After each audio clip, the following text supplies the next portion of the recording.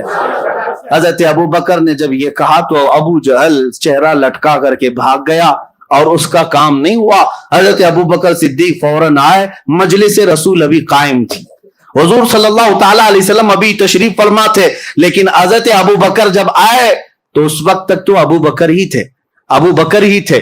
جبرائیل امین حضرت ابو بکر سے پہلے آئے مجلس میں اور کہا اے اللہ کے رسول, آپ کا یار غار, آپ کا قریبی دوست ابو بکر آ رہا ہے اور اللہ فرماتا ہے آج سے آپ کے ابو بکر کا لقب صدیق ہے. صدیق کسے کہتے ہیں؟ سچ بات کی تصدیق کرنے والا, ہر سچائی کو ماننے والا اسے صدیق کہا جاتا ہے. یہ لقب کسی کے باپ نے نہیں, خود اللہ رب العزت نے عطا کیا. آج جو صدیق اکبر سے جلتے ہیں وہ جل کر کے مریں گے, حضرت ابو بکر کو صدیق کا لقب کسی اور نے نہیں, خود خلاق کائنات نے عطا فرمایا. رسول کریم صلی اللہ تعالی علیہ وسلم کے وہ عظیم ساتھی صحابی جنہوں نے اس وقت حضور صلی اللہ تعالی علیہ وسلم کی ہر چیز کو مان لیا جب لوگ انکار کر رہے تھے. اب سنیے, اب مزے کی بات یہاں سے, لوگ کیا اسی طرح چھوڑ دیتے؟ حضور صلی اللہ تعالی علیہ وسلم سے کچھ کفار مکہ نے سوالات پہ سوالات کی. کہا اچھا آپ بیت المقدس گئے تھے تو بتائیے بیت المقدس میں کتنے دروازے ہیں؟ آپ بتائیے. جو لوگ گئے تھے وہ تو کراس ویریفیکیشن کریں گے. حضور صلی اللہ تعالی علیہ وسلم کے بارے میں انہیں معلوم تھا, کبھی حضور گئے نہیں ہیں. تو کہا آپ بتائیے بیت المقدس کیسا ہے, مسجد اقصی کیسی ہے؟ نبی پاک صلی اللہ تعالی علیہ وسلم نے کہا آگے آ جاؤ بتاتا ہوں. جب آگے آئے نبی پاک صلی اللہ تعالی علیہ وسلم نے فرمایا اتنے دروازے ہیں, اتنی کھڑکیاں ہیں, ہر محراب کا ڈیزائن ایسا ہے, چھت ایسی ہے, صف ایسی ہے, محراب یہاں ہے, محراب مریم ادھر ہے, محراب زکریا ادھر ہے, محراب یحییٰ ادھر ہے. میاں ہم 10 سال اس مسجد میں نماز پڑھے, باہر گھر میں جا کر کے ابھی آپ کو پوچھیں مسجد میں کتنی کھڑکیاں ہیں, آپ کہیں گے نماز پڑھنے جاتا ہوں, کھڑکیاں دیکھنے تھوڑی نا, آپ یہی کہیں گے. ابھی آپ بتاؤ, آنکھ نیچے کر کے بتاؤ اوپر چھت پہ کتنے پنکھے لگے ہیں, بتا پاؤ گے؟ ہو سکتا ہے اس مسجد میں کئی سالوں سے نماز پڑھ رہے ہیں, متولی صاحب بھی نہیں بول پائیں گے, نہ امام صاحب بتا پائیں گے کتنے پنکھے کتنے لائٹ, نہیں بتا پاؤ گے. حضور پاک صلی اللہ تعالی علیہ وسلم ہر نقشے کو بتا رہے ہیں, جبکہ امامت بھی فرما رہے تھے نبیوں کی, وہاں خطبے بھی ہو رہے تھے. حضور صلی اللہ تعالی علیہ وسلم کیسے بتا رہے تھے؟ حضور کیا بیت المقدس میں وہی ساری چیزیں دیکھ کر یاد کر کے آئے تھے؟ نہیں. صحابہ بعد میں پوچھتے یا رسول اللہ صلی اللہ علیہ وسلم آپ نے بیت المقدس کا نقشہ ایسا بتایا جیسے برسوں نہیں صدیوں کوئی دیکھ دیکھ کر یاد کیا ہو, یہ کیسے ممکن ہے؟ نبی پاک صلی اللہ علیہ وسلم نے ارشاد فرمایا اے صحابہ تمہیں معلوم نہیں میرا رب پوری دنیا کو میری ہتھیلی میں گھیر کر رکھا, جب میں جس چیز کو چاہوں ہتھیلی کی طرح دیکھتا ہوں. جب مجھے بیت المقدس کو بتانا تھا, بیت المقدس کا ہر نقشہ میری ہتھیلی سے زیادہ میرے سامنے آیا تھا.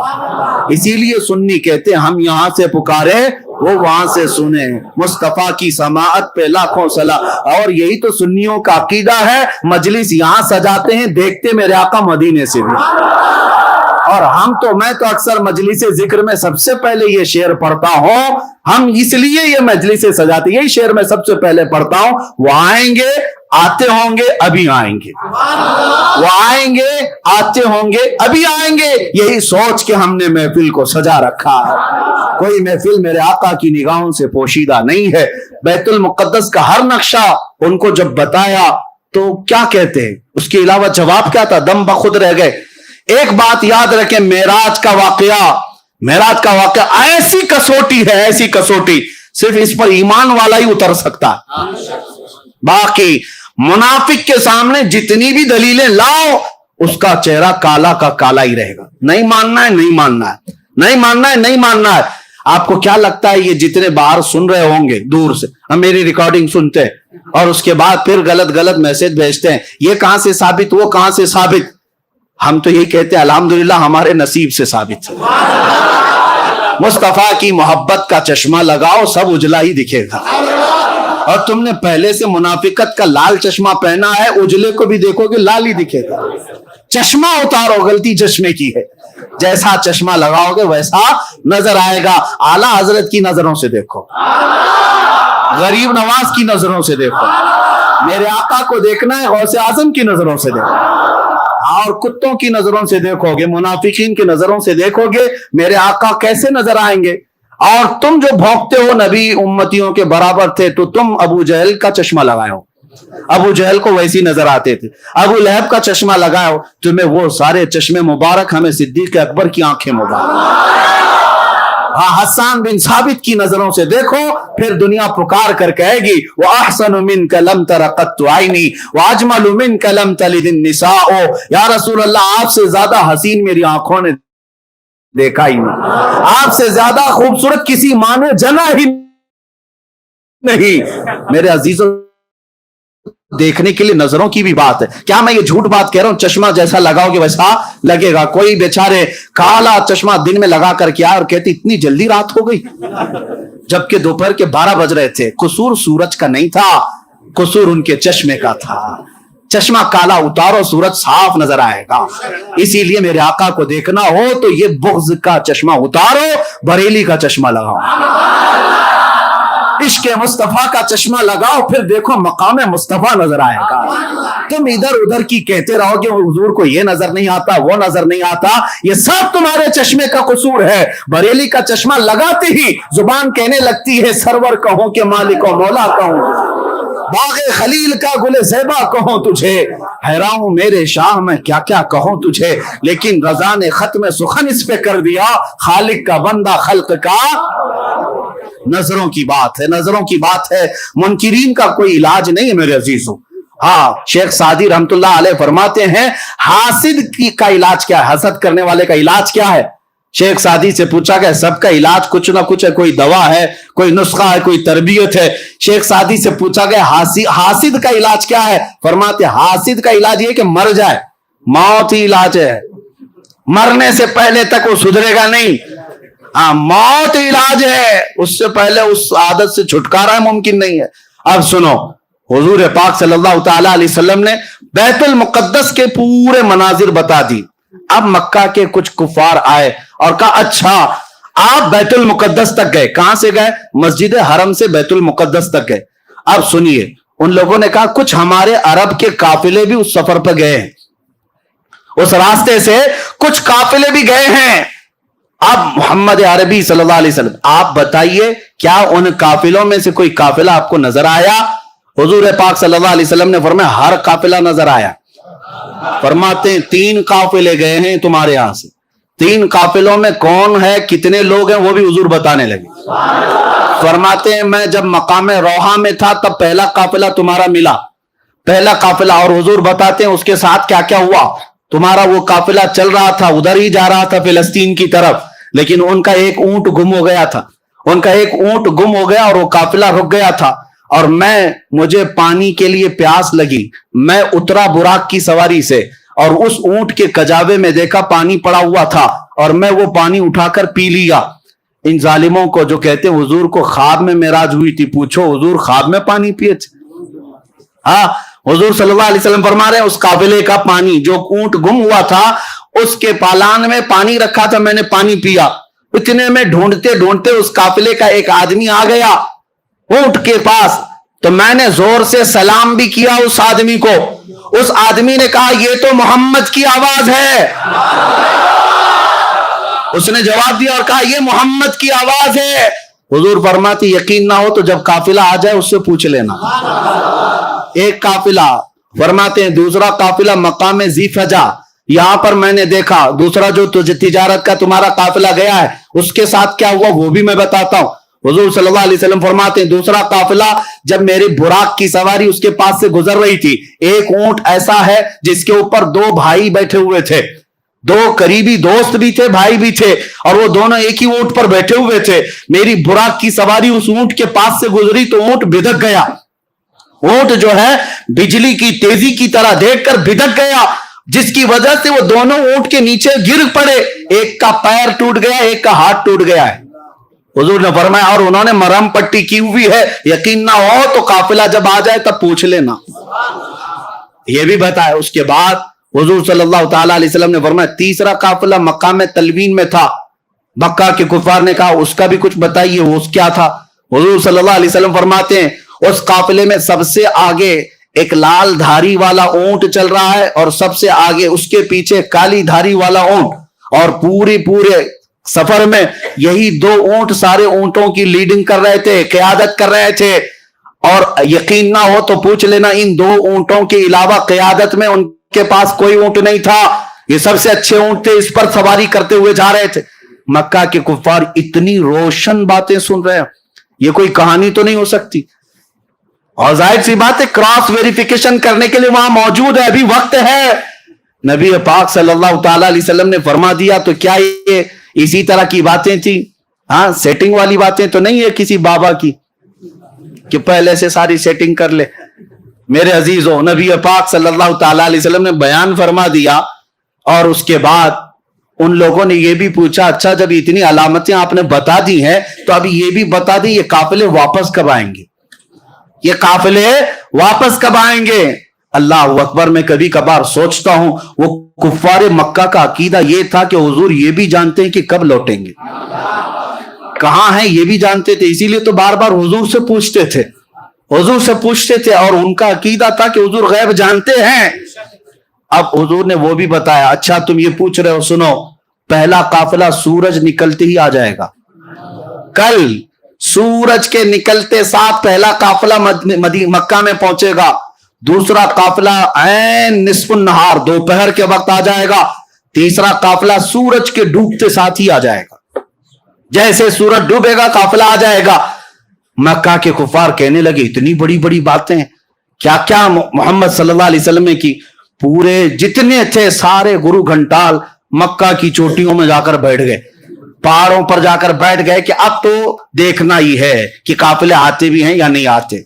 اللہ اکبر, حدیث میں موجود ہے سب کے سب جا کر رات بھر بیٹھے رہے, ان کو دیکھنا تھا, رات بھر بیٹھے رہے. سورج نکلنے کو قریب تھا, سب کی گردنیں اونچی, ایک طرف سورج کے نکلنے کو دیکھ رہے, دوسری طرف کہاں سے آنے والا ہے, کون سا قافلہ ہے. صحابہ بھی گئے ہوئے تھے, صحابہ بھی گئے ہوئے تھے, کیونکہ جہاں ہجو کرنے والے ہوتے ہیں وہاں تعریف کرنے والے بھی پہنچتے ہیں. میرے آقا کے عشاق کسی میدان میں پیچھے نہیں رہتے, جہاں تم بھوکو گے اور ہم اپنے نبی کے پرچم لہرائیں گے. حضور پاک صلی اللہ تعالی علیہ وسلم کے عشاق پہنچے ہوئے تھے, صحابہ تھے. اب سورج نکلنے لگا, سورج کی پہلی روشنی پڑی تو سب تو سورج کی طرف دیکھ رہے تھے. کسی کافر نے زور سے پکار کر کہا وہ دیکھو سورج طلوع ہو گیا. صحابہ نے, اس میں دوسرے ایک صحابی نے پکار کر کہا تو صرف سورج دیکھ رہا, وہ دیکھ اونٹ سے قافلہ بھی آ گیا. اس کا جملہ بھی ابھی کمپلیٹ نہیں تھا کہ پہلا قافلہ مکہ میں آ رہا تھا. سب نے دیکھا اور اس کے بعد اب کیا چاہیے تھا, اب کیا چاہیے تھا. قافلہ جیسی آیا کچھ تو بغلیں کھجاتے ہو کہ یہ تو جادو ہے, کہا یہ تو جادو ہے, اتنا بڑا کیسے ہو سکتا ہے, یہ جادو ہے. اس کے بعد جب وہ آیا قافلہ تو سب سے پہلے ان کو پکڑ کر کے لوگوں نے پوچھا کیا تمہارا فلاں آدمی ہے, ایک اونٹ گم ہوا تھا. ان لوگوں نے کہا تم کو کیسے پتا اونٹ گم ہوا تھا, ہم تو اتنے لمبے سفر سے آ رہے ہیں. تو ان لوگوں نے کہا اونٹ گم ہوا تھا. انہوں نے کہا ہاں اونٹ گم ہوا تھا. کہا کون لایا ہے,